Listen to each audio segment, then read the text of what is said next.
आघाडीचे उमेदवार संजय देशमुख हे 5 वेळा पक्ष बदललेला आहे। जी हयात असताना बाळासाहेब ठाकरे यांच्या पाठीत खंजीर खुपसून गद्दारकी केली असा थेट हल्लाबोल मंत्री संजय राठोड यांनी केलेला आहे।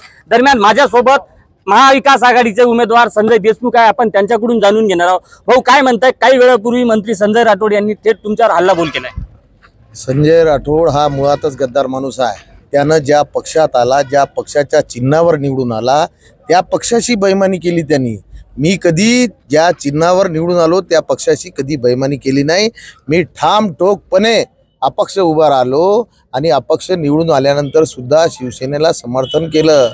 मी कधी कोणत्याही पक्षात गेल्यानंतर गद्दारीचा ठप्पा हे संजय राठोडच्या कपाळावर लागलेला आहे आणि कायमस्वरूपी लागलेला आहे। त्यानं ज्या पक्षाच्या चिन्हावर निवडून आला, ज्या हिंदू हृदय सम्राट बाळासाहेब ठाकरेंनी त्याला 4 वेळा आमदारकी दिली, हे 2 वेळा मंत्रिपद दिलं, त्यांच्याशी त्यांनी गद्दारी केलेली आहे। तुम्ही मला सांगा, मी कधी पक्षात राहून कधी आजपर्यंत गद्दारी केलेली नाही। माझी भूमिका स्पष्ट राहिली। मी ज्या पक्षामध्ये समजा मला हे नाही मिळालं तर जनतेनं शिवसैनिकांना उभं केलं आणि त्याच्यानंतर निवडून आल्यानंतर सुद्धा मी हिंदू हृदय सम्राट वंदनीय बाळासाहेब ठाकरेंना त्या ठिकाणी जाऊन समर्थन दिलं। हे संजय देशमुख आहे। गद्दार तुम्ही आहे, सर्वसामान्य जनतेला माहीत आहे। जेही केलं आम्ही ते उघडपणे केलं। 5 पक्षाचं जे तुम्ही सांगता, 5 पक्ष त्याला मोजता तरी येते का संजय राठोडला? 1 2 3 4 5 यवतमाळमध्ये 2000 मतदान न करण्यासाठी 2000 रुपये वाटप केल्या जात असल्याचं चर्चा असतानाच मंत्री संजय राठोड यांनी असं सांगितलं की महाविकास आघाडीकडून हा पूर्ण षडयंत्र आहे। षडयंत्र काही नाही, जाणतात आहे। फक्त धनशक्ती विरुद्ध जनशक्ती या ठिकाणी आहे। प्रचंड धनशक्तीचा वापर या मतदारसंघामध्ये चालू आहे। हे खुलेआम सर्वसामान्य जनतेला माहीत आहे। या ठिकाणी आमच्या मुस्लिम समाजाच्या बांधवाला तुम्ही सांगता की पैसे घेऊ नका। मुस्लिम समाजाचे बांधव अरे ते मेहनत करून जगणारे लोक आहे। ते या 2000 1,500 रुपयाला बळी पडणारे लोक नाही आहे।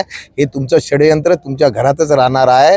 आज परिस्थिती अशी आहे, कोणी त्यांच्याकडून झालेला नाही। तुम्ही या यवतमाळ वाशिमचा सर्वे घ्या। अरे शेतकऱ्याच्या मालाला भाव नाही, प्रचंड बेरोजगारी आहे। यवतमाळ वाशिमचा खासदार कोण? यवतमाळ वाशिमचा खासदार हा हिंदू हृदय सम्राट वंदनीय बाळासाहेब ठाकरे, उद्धव बाळासाहेब ठाकरे, खासदार शरदचंद्रजी पवार आणि आमचे नेत्या सोनिया गांधी, राहुल गांधी यांच्या महाविकास आघाडीचाच उमेदवार या ठिकाणी निवडून येणार आहे। महाविकास आघाडीचे उमेदवार संजय देशमुख यांनी मंत्री संजय राठोड यांना प्रत्युत्तर दिले आहे। संजय राठोड, साम टीव्ही न्यूज, यवतमाळ। 50 खोके। देश विदेशातील प्रत्येक घडामोडींचे लाईव्ह अपडेट मिळवण्यासाठी आता साम टीव्हीच्या सर्व सोशल मीडिया प्लॅटफॉर्मला लाईक, फॉलो आणि सबस्क्राईब करा। तसंच सर्व नोटिफिकेशनसाठी बेल आयकॉन प्रेस करायला विसरू नका।